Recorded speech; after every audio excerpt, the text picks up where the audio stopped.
విషయంలో ఇటు గోదావరిలో అటు కృష్ణలో ప్రతి నీటి బొట్టును వడిసిపట్టి ఒక్క చుక్క నీటిని వదలకుండా కాళేశ్వరం లాంటి ప్రాజెక్టు కాలంతో పోటీపడుతూ కట్టిన అట్లాగే పాలమూరు రంగారెడ్డి ఎత్తిపోతల పథకాన్ని దాదాపు 90% పూర్తి చేసిన సీతారామ ప్రాజెక్టుని కూడా 90% పూర్తి చేసి కృష్ణలో గోదావరిలో సంపూర్ణంగా ఒక్కొక్క నీటి బొట్టును వడిసిపట్టి తెలంగాణ రైతాంగానికి తెలంగాణ ప్రజల ప్రయోజనాల కోసం నిరంతరం పనిచేసింది కేసీఆర్ ప్రభుత్వం. కానీ ఈరోజు నీళ్లు నిధులు నియామకాలు అనే ట్యాగ్లైన్ ఎక్కడో పోయింది. ఇవాళ ఏం జరుగుతుంది రాష్ట్రంలో అంటే నిందలు దందాలు చందాలు, బీఆర్ఎస్ మీద నిందలు, బిల్డర్లతో కాంట్రాక్టర్లతో దందాలు, రాహుల్ గాంధీకి చందాలు.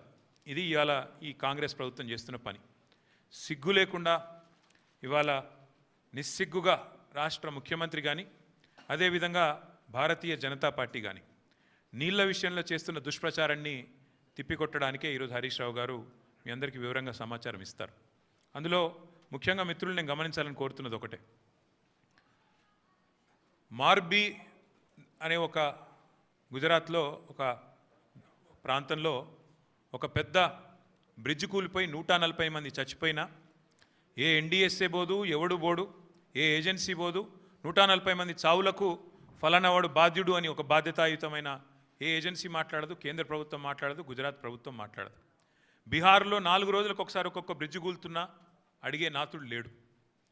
అదే తెలంగాణలో ఇక్కడ కాంగ్రెస్ ప్రభుత్వం ఉన్నప్పటికీ సుంకిశాల రిటైనింగ్ వాల్ కూలిపోయి 100 కోట్లు నష్టమైన ఎన్డీఎస్ఏ రాదు, ఎవడు రాడు. అట్లాగే ఎస్ఎల్బీసీ టన్నల్ వీళ్ళ అవినీతి కమిషన్ల కక్కుర్తితో అది నిజంగా మళ్ళా తిరిగి రివైవ్ చేసే పరిస్థితి ఉందా లేదా అని కూడా సోయి లేకుండా, కనీసం ఆలోచన లేకుండా, ఇంగిత జ్ఞానం లేకుండా పూర్తి స్థాయిలో కుప్పగూలిపోయి 8 మంది చచ్చిపోయి దగ్గర 100 రోజులు దాటిపోయినా ఇప్పటి వరకు ఉత్తమ కుమార్ రెడ్డి మాట్లాడాడు, రేవంత్ రెడ్డి మాట్లాడాడు, కేంద్ర ప్రభుత్వంలో ఉన్న ఒక్క మంత్రి మాట్లాడాడు, ఎవరు బాధ్యత తీసుకున్న మనిషి లేడు. అట్లాగే వట్టెం పంప్ హౌస్ మునిగిపోయిన ఈ కాంగ్రెస్ ప్రభుత్వం వచ్చిన తర్వాత దాని గురించి మాట్లాడేటోడు లేడు. అట్లాగే పెద్దవాగు ఒకసారి కాదు 2 సార్లు కొట్టుకొని పోయిన ప్రాజెక్టు అడిగేవాడు లేదు. కానీ కాళేశ్వరం విషయంలో మాత్రం హరీష్ రావు గారు, కేసీఆర్ గారు 100 సార్లు చెప్పారు. కాళేశ్వరంలో 100 కంపోనెంట్లు ఉంటే ఒక్క కంపోనెంటు ఒక బ్యారేజ్, అందులో 3 బ్యారేజీలు, 19 రిజర్వాయర్లు, 21 పంప్ హౌజులు, 100 కిలోమీటర్ల సొరంగ మార్గాలు, 1000 కిలోమీటర్ల ప్రవాహ కాలువలు ఉన్నాయి, 100 కంపోనెంట్లు ఉన్నాయి. ఆ 100లో ఒకటి మేడిగడ్డ బ్యారేజు. అందులో మొత్తం 371 పిల్లర్లు ఉంటే 3 బ్యారేజీలు కలిపి 2 పిల్లర్లలో ఒక దగ్గర పగులు వచ్చింది.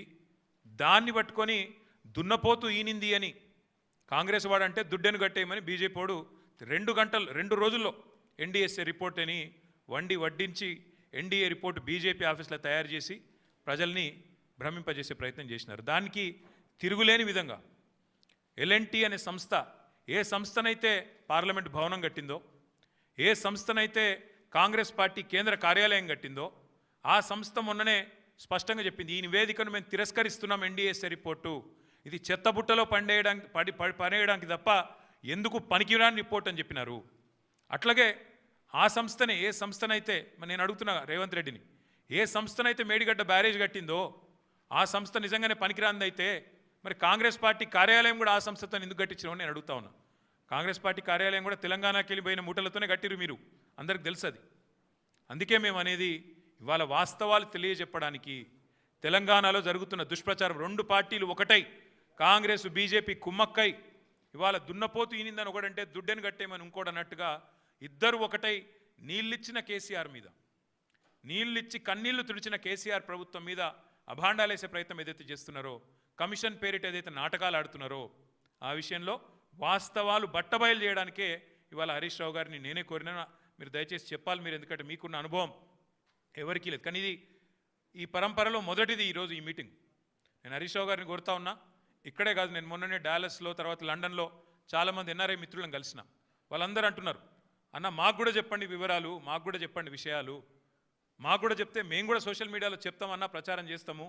ఈ విషయంలో ప్రభుత్వం ఒకడేమో మరి బట్టగాల్చి మీదేస్తుంటే ఇంకోటి దానికి తందానా అంటున్నాడు కాంగ్రెస్ వాడు బీజేపీ వాడు. ఇద్దరు కలిసి తెలంగాణ బొండిగ విసికే ప్రయత్నం చేస్తున్నారు. తెలంగాణ ముఖ్యమంత్రిగా కేసీఆర్ గారు చేసిన పనిని ఇవాళ కావాలని మరి దాని మీద అపవాదులు వచ్చే విధంగా, దాని మీద అనుమానాలు కలిగే విధంగా ప్రచారం చేస్తున్నారు. వాస్తవాలు చెప్పండి, మాకు కూడా జూమ్ మీటింగ్లు పెట్టండి అని వారు కోరితే హరీష్ రావు గారిని కోరినాను. అటు ఎన్ఆర్ఐ మిత్రులు కానీ, ఇక్కడ ఉండే ఇంకా ఎవరైనా మిత్రులు కూడా మేము కూడా తెలుసుకోవాలనుకుంటున్నామంటే వారికి కూడా ఇంకా కావాలంటే జిల్లాల దాకా కూడా పోతాం. ప్రతి చోట కూడా ఖచ్చితంగా ఈ విషయంలో నిజాలు చెప్తూనే పోతాం. చివరిగా రెండే మాటలు నేను చెప్పేది. ఒకటి, మేము ఇది మొదటి ప్రయత్నం కాదు. మేము ఆల్రెడీ ఒక పెద్ద బృందం అందరం కలిసి మేడిగడ్డ పోయినాం. అది పోయి కూడా దాదాపు మీ అందరూ వచ్చినారు, మీడియా మిత్రులు కూడా వచ్చారు. మా ఎంబడా రోజు 9 నెలలు అయినట్టుంది. వెంటనే రిపేర్ చేయాలి, నీళ్ళు ఇవ్వాలి, ఇచ్చే అవకాశం ఉండగా కూడా ఇస్తలేరు అని చెప్పి ఎన్డీఎస్ఏ యాక్ట్ కూడా చూపెట్టినాం. యాక్ట్లో కూడా క్లియర్గా రాసుంది, ఓనర్ ఎవరైతే ఉంటారో వాళ్ళు వెంటనే రిపేర్ చేయాలని. కానీ అది కూడా ఇప్పటివరకు ప్రభుత్వం పట్టించుకోవట్లేదు, రైతుల పొలాలు ఎండబెడుతున్నది. ఆ విషయంలో కూడా ప్రభుత్వం తన వైఖరి చెప్పాలి. రెండవది, హరీష్ రావు గారు మొన్ననే ప్రెస్ మీట్ పెట్టి వివరంగా చెప్పారు. గోదావరి జలాల విషయంలో ఆంధ్రప్రదేశ్ రాష్ట్రం ఇవాళ అనుమతులు లేకుండా కడుతున్న ప్రాజెక్టు మీద ముఖ్యమంత్రి మాట్లాడాడు, బీజేపీ కేంద్ర మంత్రులు మాట్లాడారు. ఒక్కడంటే ఒక్కడు కాంగ్రెస్ వాడు కానీ బీజేపీ వాడు కానీ నోరు విప్పడు.